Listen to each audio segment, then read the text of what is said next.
What happened? Oh, chosen one, you were once hailed as the greatest master communicator of all time, especially in Hollywood, and any media landscape, and probably any boardroom.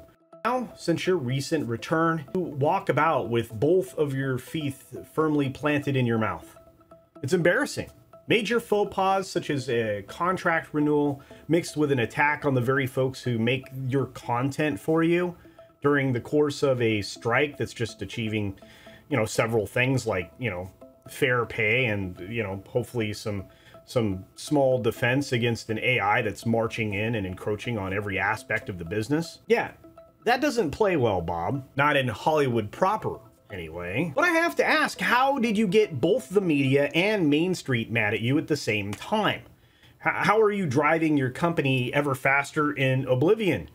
It doesn't seem like you have enough hours in the day to accomplish all of these things, and yet, here we are. We gotta talk, Uncle Bob. Here we go. So it seems that Disney, or the Disney Dream Machine, has hit a bit of a rough patch lately. At least from the outside looking in. You probably have seen it too. Hollywood big shots and common folks alike were hoping that the media cool Bob would step in as the level-headed mediator and put an end to a labor strike, or at least do one of those things. But much like the guy reading the White House teleprompter, he really did go off script. That's you, Bob. Talking about you. Look, this guy's had a very destructive month. Oh, I am talking about you, Bob. And as I reported, this guy's just chilling, just hanging out at Sun Valley in Utah, rocking in his matching billionaire windbreaker along with all the other fancy pants, positively just glowing over the news of his new contract, which has been extended for some unknown reason, because part of the deal was he was being brought in to replace himself. Couldn't even do that right. And why is Bob glowing, you ask? Well, because he's adding fat stacks, as the kids might say. No? Well, his bank balance is healthier than ever right now. Next thing, he knows, boom, canceled. Okay, maybe not canceled, but this dude gets lit up like Hunter just outside of the Situation Room. That's not something you want to be. Wait, that's a bad analogy. Then the media catches him expressing his disappointment to them over the demands of the striking talent guilds. Hey, Bob, you need those folks, dude. Sooner rather than later. They used to think that you were on their unicorn rainbow hacky sack team. And I'm pretty sure that they don't quite see you like that anymore, comrade. Now come on, Bob. You've spent ages in front of the camera in various capacities. You were a charismatic weather guesser. You've done promotional bits for your company for decades. And you're no stranger to interviews. I've seen a lot of them. Some that aren't very good. Most of those are recent though. Okay. What's weird is I know you as somebody who could have easily deflected the question that you were asked with a very polished response right on the fly, just off the top of your head. For example, it would be inappropriate to discuss the ongoing labor disputes, and I'm sure everyone's representatives will reach a fair deal very soon. Our teams here at Disney need to get back to business, making top-notch entertainment as soon as possible. See how quickly I came up with that? Maybe you need to hire me for some crisis PR, or perhaps to run the entertainment side of your company, because it would be nice to get some actual entertainment for a change. Maybe with a little bit of time off, all these striking guild members will come up with something that might be worthwhile. I could solve all these problems, Bob. Easy peasy. But of course, instead of sidestepping, you run the entertainment side of your company straight into the ground. There's no mastery that we've come to expect there anymore. You let out your frustration and you vented, claiming that the guilds were living in a fantasy world with unrealistic expectations. And while on some of those points I can agree with you, but for the most part, they just want to know what you're making when it comes to the streaming side of the equation. And we're back to the same argument that we had over VHS and other types of digital distribution way back when.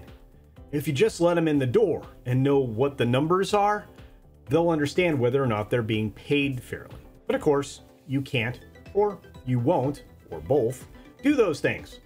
And here we are at an impasse. And of course, Bob, you poked the hornet's nest. And all those things that you are receiving right now are going to leave some long, lasting welts that you will not soon forget.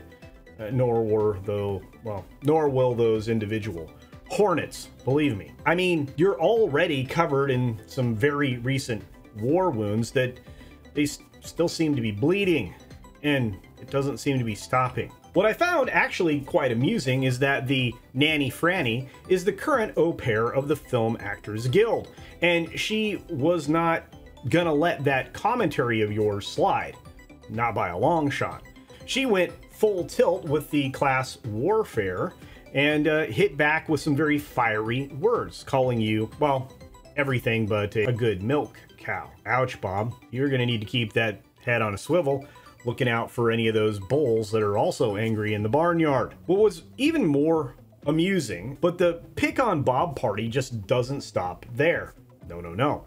The media had a field day giving Iger a dose of negative press like never before. From, well, the financial pages of like the Wall Street Journal, of course, Fortune magazine, and finally Seeking Alpha, all running articles scrutinizing all of the decisions that you've made as the Rebound CEO. It was a rough week for the Disney weatherman, but it's almost hard to feel sorry for him. A lot of people would suggest that Bob's history should grant him the moniker of the Great Acquirer or the IP Raider.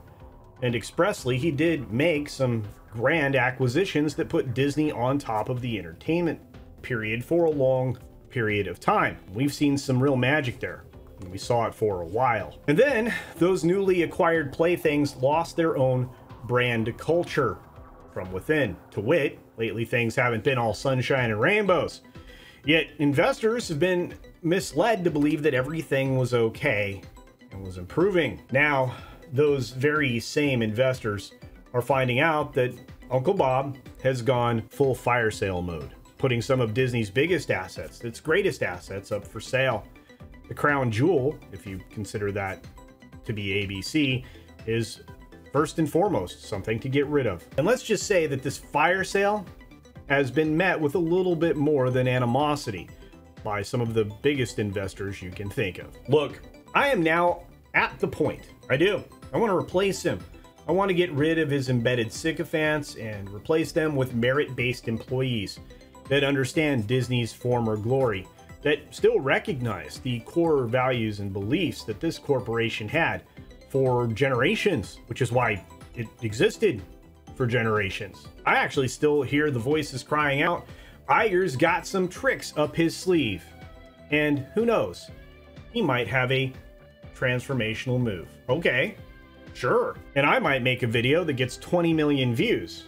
Think that's gonna happen anytime soon? Because I don't. Well, one thing's for sure, the guy's got a lot collapsing around him. No amount of pixie dust is going to turn this into a fairy tale. I don't care how much you huff it.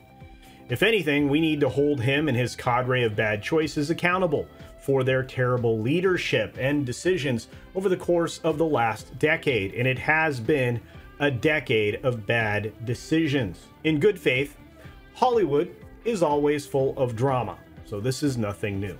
But more so right now, it's due to those strikes, and Iger is just another chapter in the never-ending saga that is Hollywood day to day.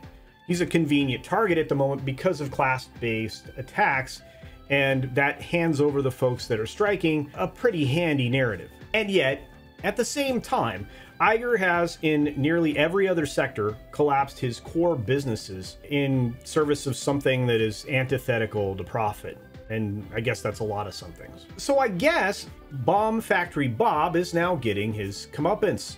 It's a shame that he was brought back in the first place. I think it's been harmful to the company. But I'm curious, what do you think? Do you think Bob outstayed his welcome? Do you think he shouldn't have been brought back this time? Do you think he has any chance of pulling Disney out of the, well, the steep nosedive that it's in at the moment? Finally, do you believe that Disney is going to sell off a considerable portion of itself just to survive the next few years? Please feel free, leave your comments down below in that comment section, and let's have a conversation about this one, because I think it's going to get a lot of people fired up. Well, of course, there's probably people already wanting to watch the company burn. I mean, they probably got their marshmallows over there. I don't know. Anyway, as always, be sure to take care of yourself, take care of others, wash your hands, of course, because it's good hygiene. And until next time, bye.